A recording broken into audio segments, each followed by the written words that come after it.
Good morning friends, હું અજય ત્રિવેદી અને આજે આપણે ધોરણ 10 વિષય વિજ્ઞાન અને ચેપ્ટર 10 જોઈ રહ્યા છીએ, પ્રકાશનું પરાવર્તન અને વક્રીભવન. મિત્રો, આ ચેપ્ટરના આપણે બહિર્ગોળ અરીસાના ટેક્સ્ટ બુક ના ઉદાહરણ અને સ્વાધ્યાયના બધા જ દાખલાઓ આપણે શીખ્યા અને અત્યારે આપણે અંતર્ગોળ અરીસા વિશે શીખી રહ્યા છીએ. તો આજે આપણે અંતર્ગોળ અરીસાનો અને બોર્ડની એક્ઝામમાં પૂછી શકાય એવા મોસ્ટ ઇમ્પોર્ટન્ટ એક્ઝામ્પલ આજે શીખીશું. બરોબર મિત્રો? તો ચાલો શરૂ કરીએ. હવે મિત્રો, અહીંયા તમે જોઈ રહ્યા છો કે 4 સેમી ઊંચાઈ વાળી, કેટલા સેન્ટીમીટર? 4 સેન્ટીમીટર.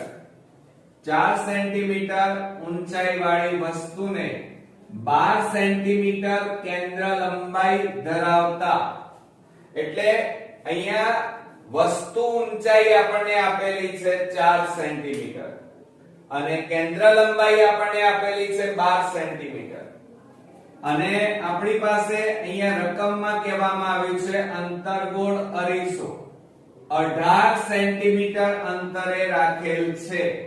તો પ્રતિબિંબનું સ્થાન, પ્રકાર અને પરિમાણ શોધવાનું છે. તો મિત્રો, કેટલીક બેઝિક માહિતી અંતર્ગોળ અરીસા વિશે તમને ખબર હોવી જોઈએ અને જો ન ખબર હોય તો મિત્રો તમે મારો ઇન્ટ્રોડક્શન નો વિડિયો દાખલાઓ માટેનો ખાસ જોઈ લેજો, કારણ એની અંદર અંતર્ગોળ અરીસો, બહિર્ગોળ અરીસા માટેના મોસ્ટ ઇમ્પોર્ટન્ટ શોર્ટ ટ્રીકો મેં એમાં સમજાવેલી છે અને જો એ વિડિયો તમે જોયેલો હશે તો તમે કોઈ પણ એક્ઝામ્પલ આ ચેપ્ટરના ગણી શકશો. હવે મિત્રો, આપણે જાણીએ છીએ કે અંતર્ગોળ અરીસો, તો આ આપણો અંતર્ગોળ અરીસો છે. બરોબર? હવે તમે જોઈ રહ્યા છો કે અહીંયા આપણે વસ્તુ મૂકી છે. આ શું મૂકી છે? વસ્તુ. અને આ આપણી ડાબી બાજુ છે, જ્યારે આ આપણી જમણી બાજુ કહેવાય. ક્લિયર? હવે બીજી વાત, અંતર્ગોળ અરીસો છે અને એની અંદર આપણે આલેખ સાથે એને સરખાવવું પડે. તો આપણે નાનપણથી આલેખ તો દોરતા જ આવ્યા છીએ. હવે એની જુઓ, આ ડાબી બાજુ, તો ડાબી બાજુ હંમેશા કેવી સંખ્યા આવે? ઋણ સંખ્યા આવે, એટલે કે -1 એટલે ટૂંકમાં ડાબી બાજુએ આલેખમાં ઋણ સંખ્યા આવે એટલે હંમેશા આ જે વસ્તુ છે એ ડાબી બાજુએ હોય અંતર્ગોળ અરીસામાં, એટલે વસ્તુ અંતર હંમેશા માઈનસમાં લેવાનું. શેમાં લેવાનું મિત્રો? માઈનસમાં. ક્લિયર? ત્યારબાદ આપણને કેન્દ્ર લંબાઈ આપેલી છે અને આ યાદ રાખજો, અહીંયા જુઓ, આ આપણો અંતર્ગોળ અરીસો છે અને એ અંતર્ગોળ અરીસો આ રીતે રાઉન્ડ કરીએ આપણે તો કઈ બાજુએ રાઉન્ડ થાય છે? ડાબી બાજુએ. એટલે કેન્દ્ર લંબાઈ પણ હંમેશા માઈનસમાં આવશે મિત્રો. તો આ બેઝિક વસ્તુઓ તમને ખ્યાલ હોય તો જ તમે આ ચેપ્ટરના દાખલા ગણી શકશો. બીજું, હવે આપણે અહીંયા પ્રતિબિંબનું સ્થાન, પ્રકાર અને પરિમાણ એટલે કે ઊંચાઈ શોધવાની છે. તો મિત્રો, પહેલા તો સૌપ્રથમ અંતર્ગોળ અરીસાના સૂત્રની મદદથી શોધી શકાય પ્રતિબિંબ અંતર. બરોબર? તો આપણે સૌપ્રથમ પહેલા અહીંયા લખી કાઢીએ અરીસાનું સૂત્ર. હવે જો અરીસાનું સૂત્ર તમને ન આવડતું હોય તો ખાસ તમે તૈયાર કરી નાખજો. 1/v plus 1/u બરાબર 1/f. આ આપણું અરીસાનું સૂત્ર થયું. ક્લિયર? હવે અરીસામાં v, u અને f ની કિંમત મૂકવી પડશે. તો સૌપ્રથમ પહેલા આપણે અહીંયા લખી કાઢીએ કે v બરાબર, એને પ્રતિબિંબ અંતર કહેવાય અને પ્રતિબિંબ અંતર આપણે શોધવાનું છે, રકમમાં આપણને આપેલું નથી. ત્યારબાદ u એટલે વસ્તુ અંતર કહેવાય અને વસ્તુ અંતર આપણને આપેલું છે. હવે વસ્તુનું અંતર તમે અહીંયા જુઓ કે 18 સેમી અંતરે રાખેલ છે, એટલે વસ્તુ કેટલા સેન્ટીમીટર છે? 18 સેન્ટીમીટર. તો હવે તમે જુઓ અહીંયાથી આ બાજુ 18 સેન્ટીમીટર છે, તો ડાબી બાજુએ જઈએ તો હંમેશા માઈનસ થાય, એટલે અહીંયા આપણે -18 સેન્ટીમીટર લખીશું. ક્લિયર? ત્યાર પછી આપણને f એટલે કેન્દ્ર લંબાઈ કહેવાય. શું કહેવાય મિત્રો? કેન્દ્ર લંબાઈ. અને આ કેન્દ્ર લંબાઈ આપણને આપેલી છે રકમની અંદર અને એ છે 12 સેન્ટીમીટર. પણ મેં અહીંયા તમને સમજાવ્યું કે કેન્દ્ર લંબાઈ અંતર્ગોળ અરીસામાં હંમેશા માઈનસમાં લખાય, માઈનસમાં મળે, એટલે -12 સેન્ટીમીટર. ચાલો, એટલે આ રીતે આપણે v, u અને f શોધી કાઢ્યું. હવે એ કિંમતો આપણે અરીસામાં મૂકીશું, અરીસાના સૂત્રમાં. તો જો અહીંયા 1/v આપણે શોધવાના છે, પ્લસ 1/u એટલે -18 બરાબર 1/f એટલે -12. માટે 1/v પ્લસ માઈનસ માઈનસ થાય, 1/18 અને બરાબર 1/-12. ક્લિયર?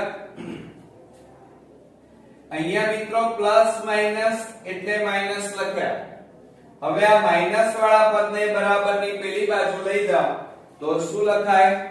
1/v બરાબર 1/-12 પ્લસ 1/18. હવે અહીંયા જુઓ, આ માઈનસ વાળું પદ છે, જ્યારે આ પ્લસ વાળું પદ છે તો પદોને અદલા બદલી કરી નાખીએ, એટલે કે આગળ પાછળ લખી કાઢીએ, જેથી તમને બાદબાકી કરવામાં સરળતા રહે. તો અહીંયા લખી કાઢીએ આપણે 1/v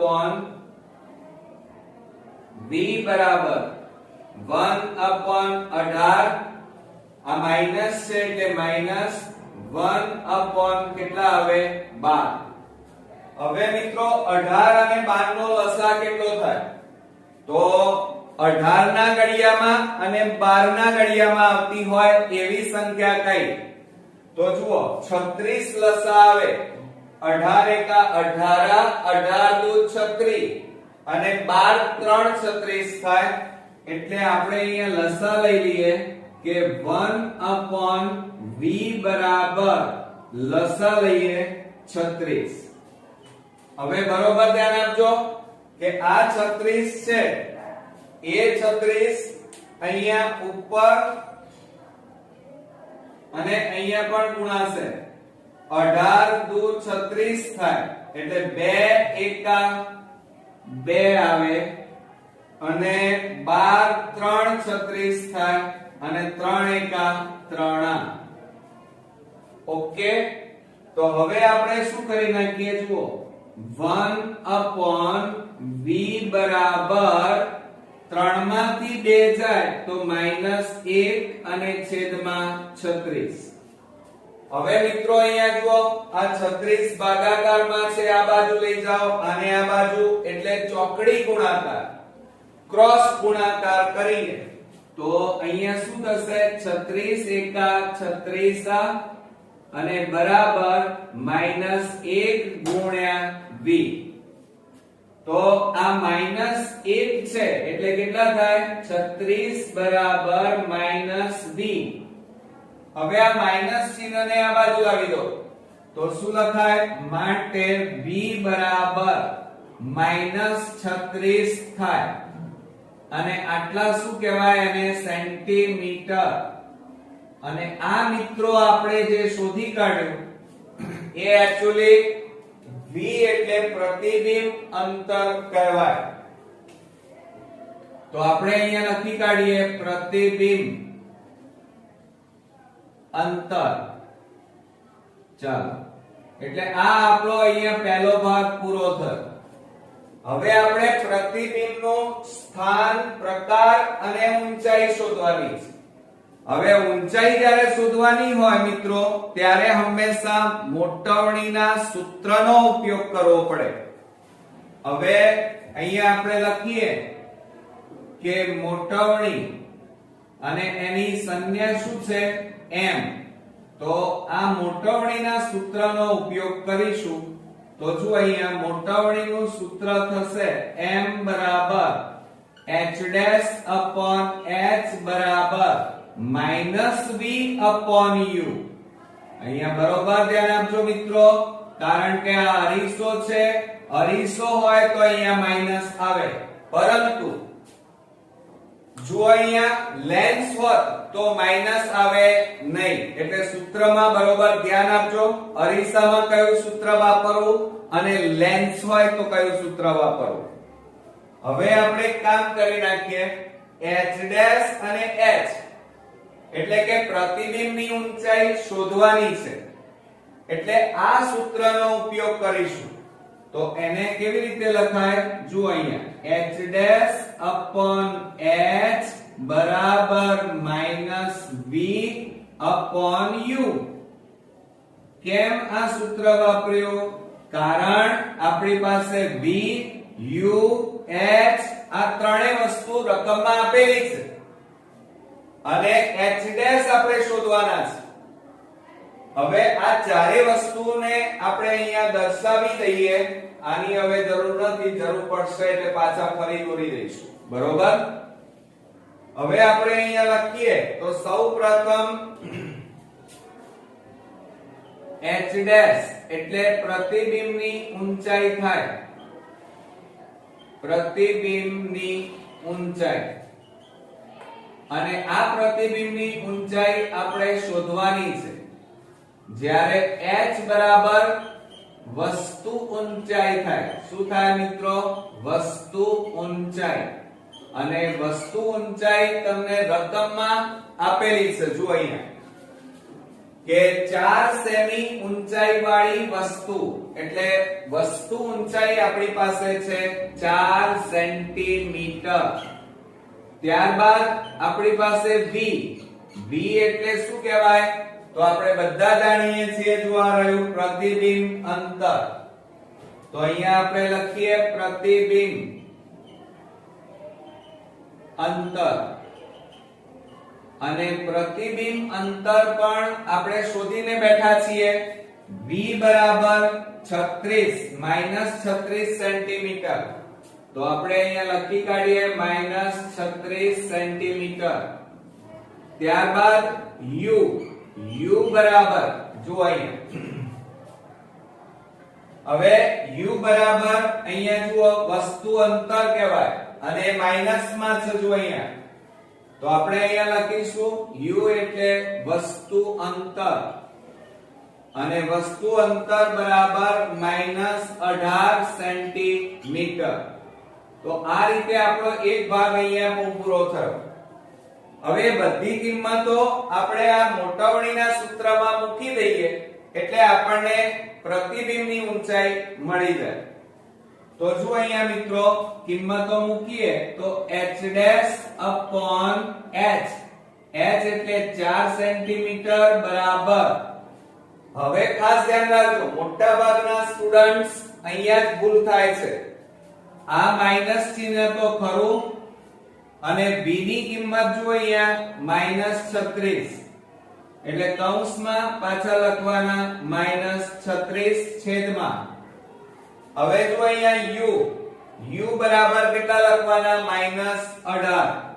તો આ -18 ક્લિયર.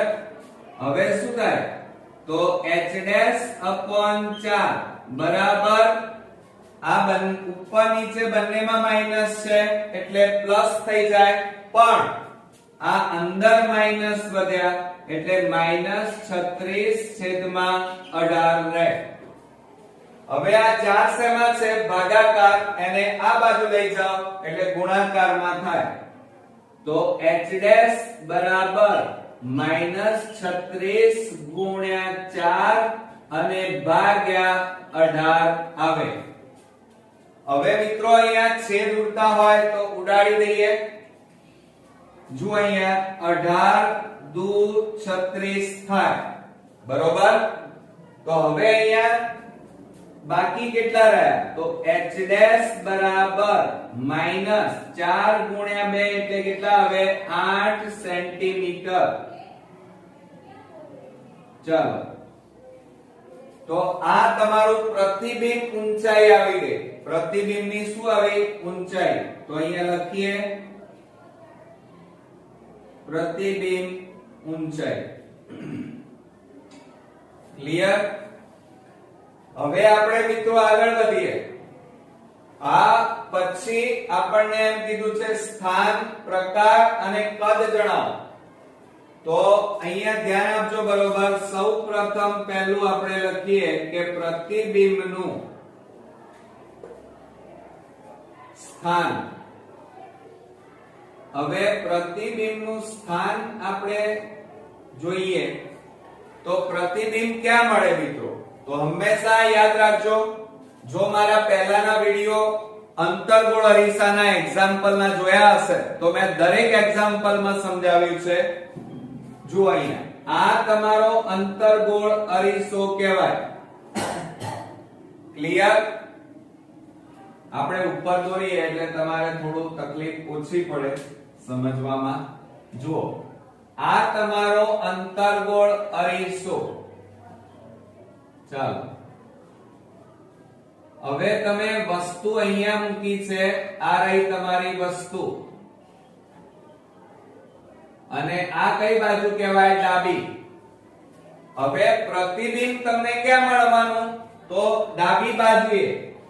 જે બાજુએ વસ્તુ છે એ જ બાજુએ તમને આ પ્રતિબિંબ મળે,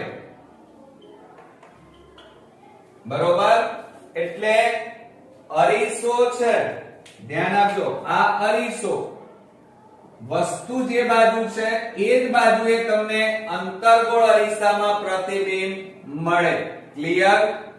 તો આપણે અહીંયા જવાબ લખીશું અરીસાની. શું લખીશું મિત્રો આમાં? કે અરીસાથી વસ્તુ તરફ, અરીસાથી વસ્તુ તરફ આપણને પ્રતિબિંબ મળે. અથવા તમે એમ પણ લખી શકો કે જે બાજુ વસ્તુ છે એ જ બાજુએ પ્રતિબિંબ મળે. હવે આ પ્રતિબિંબ, અરીસો અને પ્રતિબિંબ, આ બે વચ્ચેનું અંતર, પ્રતિબિંબ અંતર ક્યાં છે? જો આ રહ્યું -36. તો આપણે અહીંયા લખીએ -36 સેન્ટીમીટર. ક્લિયર? ખ્યાલ આવ્યો મિત્રો? હવે ત્યાર પછી પ્રતિબિંબનો પ્રકાર આપણે લઈએ કે પ્રતિબિંબ નો પ્રકાર.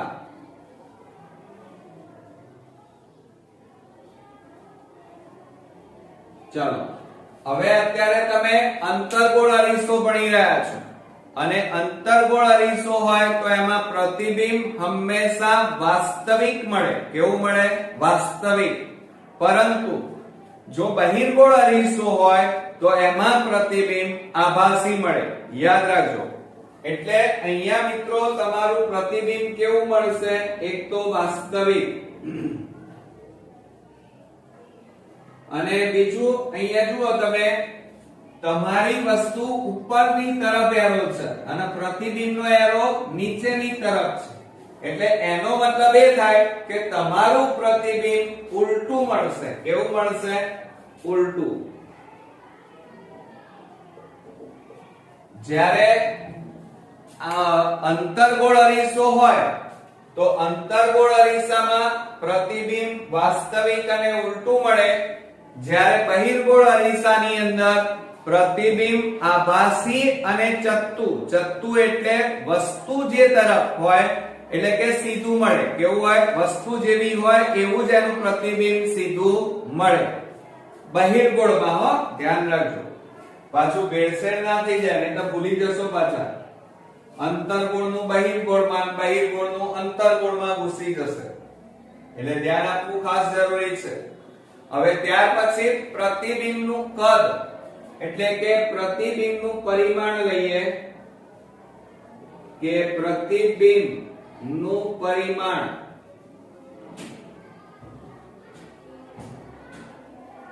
ચાલો હવે પ્રતિબિંબનું કદ એટલે ઊંચાઈ કહેવાય. ઊંચાઈ એટલે પ્રતિબિંબની ઊંચાઈ h' જે આપણે શોધી કાઢી છે. બીજું તમે અહીંયા જોઈ રહ્યા છો વસ્તુ નાની છે અને પ્રતિબિંબ કેવું છે? મોટું, એટલે તમને ખબર પડી ગઈ હશે.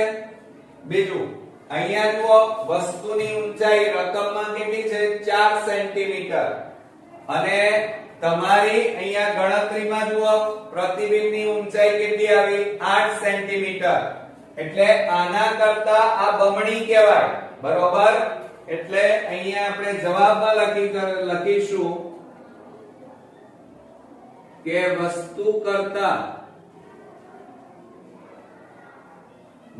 કરતા કેવું મળે? મોટું, અને એને કેવું કહેવાય મિત્રો? વિવર્ધિત કહેવાય. કેવું કહેવાય? વિવર્ધિત.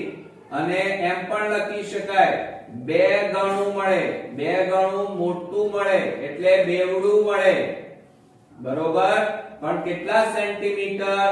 તો 8 સેન્ટીમીટર. એટલે પ્રતિબિંબની ઊંચાઈ કેટલી આવી? 8 સેન્ટીમીટર. ક્લિયર?